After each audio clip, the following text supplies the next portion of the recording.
بسم اللہ الرحمن الرحیم۔ انفعالات نفسانیہ۔ انفعالات نفسانی یعنی نفسانی تاثرات، مثلا خوشی، غمی، غصہ، شرمندگی وغیرہ، انہیں نفسانی انفعالات کہتے ہیں۔ وہ علامات جو نفس کی قوتوں کے افعال اور انفعالات، تاثیرات و تاثرات سے ماخوذ ہیں، مثلا غصہ کا سخت ہونا، اندھ و ملال کا زیادہ ہونا، فہم اور ادراک کا تیز ہونا، بہادر ہونا، بے پرواہ ہونا، حیا کا کم ہونا، بدگمانیوں کا کم ہونا، حسن ظن رکھنا، پر امید ہونا، سنگ دل ہونا، چوکس ہونا، با وفا، با مروت، مسیحا اور رازدار ہونا، کاہلی اور سستی کا کم ہونا، یہ سب چیزیں گرمی کی علامت ہیں، اور ان کے برعکس اور خلاف ہونا سردی کی علامات ہیں۔ خشکی، خفگی اور خوشی کا دیر پا رہنا، دماغ میں صورتوں اور معنی کا دیر تک قائم رہنا خشکی کی علامت ہے، اور تاثرات و انفعالات کا جلد زائل ہو جانا رطوبت کی علامت ہے۔ بزدلی، سردی اور ضعف قلب کی دلیل ہے۔ یہ شجاعت کی ضد کا نام ہے۔ بے حیائی، طیش، جرأت، تند مزاجی، گفتگو کی کثرت اور تیزی، نیز اس کا مسلسل اور متصل ہونا گرمی کی دلیل ہے۔ نمبر 7، اعضاء کا جلد یا دیر سے کسی چیز سے متاثر ہونا۔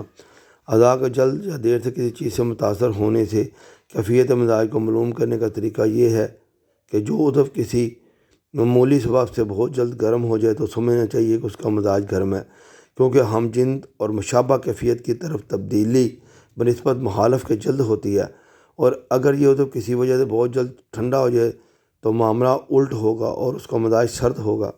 جب کوئی بیرونی چیز گرم شے اعتدال مزاج کو باطل کرنا چاہتی ہے تو اندرون بدن حرارت غریزیہ بجائے امداد کے داخل ہونے والی اشیاء کی حرارت کا سختی کے ساتھ مقابلہ کرتی ہے اور اس کو بدن سے باہر پھینک دیتی ہے، اور گرم زہروں کے جوہر کو فاسد اور خراب کرتی ہے۔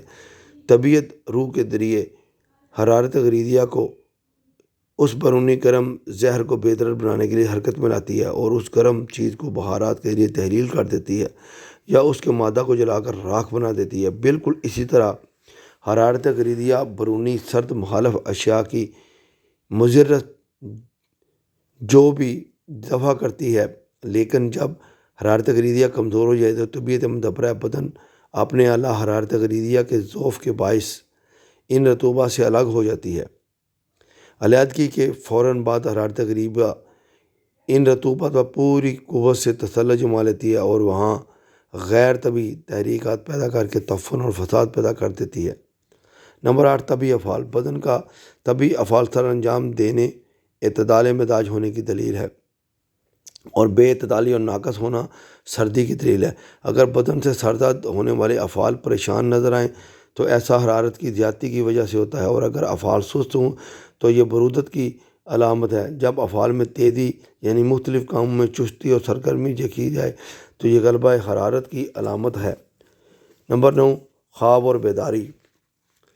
نیند کا بہت زیادہ آنا سردی اور تری کی علامت ہے، اور اس کا نہ آنا کثرت حرارت اور خشکی کی علامت ہے، اور نیند اور بیداری کا اعتدال پر ہونا اس بات کی دلیل ہے کہ مزاج الخصوص دماغ کا مزاج معتدل ہے۔ بیداری کی زیادتی حرارت اور خشکی کی علامت ہے، خاص طور پر دماغ کی گرمی خشکی کی علامت ہے۔ اس کی وجہ یہ ہے کہ گرمی خشکی روح میں اشتعال، ناریت اور خفت اور لطافت پیدا کرتی ہے، جس سے باہر کی طرف اس کی حرکت تیز ہو جاتی ہے۔ نمبر 10، خارج ہونے والے فضلات۔ بدن سے خارج ہونے والے فضلات کے ذریعے مزاجی کیفیت اس طریقہ سے معلوم کی جاتی ہے کہ جو فضلات خارج ہوا کرتے ہیں اگر وہ برابر خارج ہوتے رہیں اور بول و براز اور پسینہ وغیرہ ان کی بو نہایت تیز اور قوی ہو، ان میں سے جو چیزیں رنگین ہوا کرتی ہیں وہ خوب رنگین، اور جو چیزیں پختہ اور گلی ہوئی ہوا کرتی ہیں وہ پختہ اور گلی ہوئی ہوں تو سمجھنا چاہیے کہ بدن کا مزاج گرم ہے، اور اگر یہ باتیں برخلاف ہوں تو سمجھنا چاہیے کہ بدن کا مزاج سرد ہے۔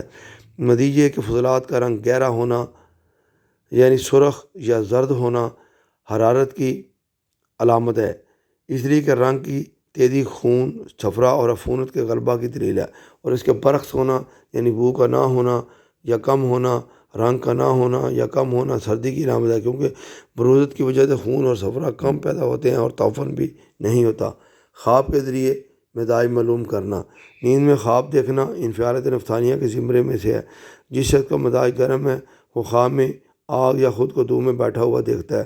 جس شخص کے مزاج میں سردی کا غلبہ ہے وہ خواب میں برف خانے یا پالے میں بیٹھا ہوا یا ٹھنڈے پانی میں گوتے لگاتا ہوا دیکھتا ہے۔ غرض جس خلط کا غلبہ ہوگا اس کے تحت اثرات خواب میں نظر آئیں گے۔